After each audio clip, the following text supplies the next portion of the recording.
Hai, jumpa lagi dengan Pane Ombay.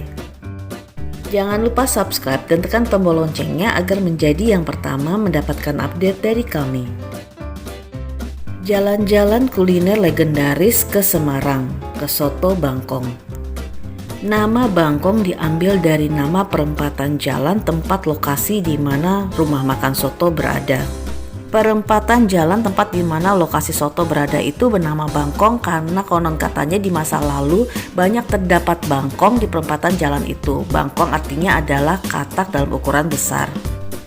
Sang pendiri Bapak Soleh Soekarno dan istri merantau dari Sukoharjo Solo ke Semarang pada tahun 1946. Karena kondisi perekonomian yang masih sangat memprihatinkan pada saat itu, maka beliau merantau ke Semarang dengan berjalan kaki selama 3 hari 3 malam. Sesampainya di Semarang, beliau bekerja pada rumah makan soto, sehingga akhirnya berkat kegigihannya, beliau mampu berjualan sendiri sotonya pada tahun 1947 dengan menggunakan angkringan pikulan berkeliling kampung. Hal ini dilakukan selama 5 tahun, hingga akhirnya pada tahun 1952 Bapak Soleh berjualan dengan menempati lokasi di Jalan Brigjen Katamso. Dan pada masa itu untuk memenuhi kebutuhan hidup dan keluarganya, Bapak Soleh selain berjualan soto juga menarik becak. Pada awalnya warung soto tidak memiliki nama. Penggunaan nama Soto Bangkong adalah saran dari para pelanggan. Pada tahun 1957 Bapak Soleh mempatenkan nama Soto Bangkong. Saat ini Soto Bangkong sudah memiliki beberapa cabang di Semarang dan di Jakarta yang dikelola oleh anak-anak beliau.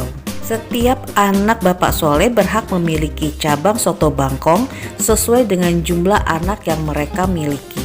Misalnya, jika seorang anak Bapak Soleh memiliki lagi 2 orang anak, maka dia berhak untuk mendapatkan atau memiliki 3 cabang Soto Bangkong.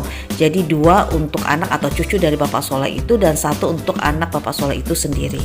Tujuannya adalah jika nantinya Bapak Soleh sudah tidak ada, maka anak keturunannya tidak berebut pengelolaan rumah makan Soto Bangkong. Bapak Soleh tidak pelit dalam memberikan resep kepada karyawan yang bekerja padanya. Bahkan tidak jarang pula memberikan modal agar mereka dapat berjualan soto secara mandiri. Namun mereka tidak diizinkan untuk menggunakan merek dagang Soto Bangkong. Lokasi Soto Bangkong yang kita datangi saat ini adalah pusatnya yang berada di Jalan Brigjen Katamso. Bangunan dan interior dari rumah makan ini sudah banyak mengalami perubahan. Saat saya pertama kali berkunjung ke rumah makan ini sekitar 10 tahun yang lalu, interior rumah makan masih tradisional.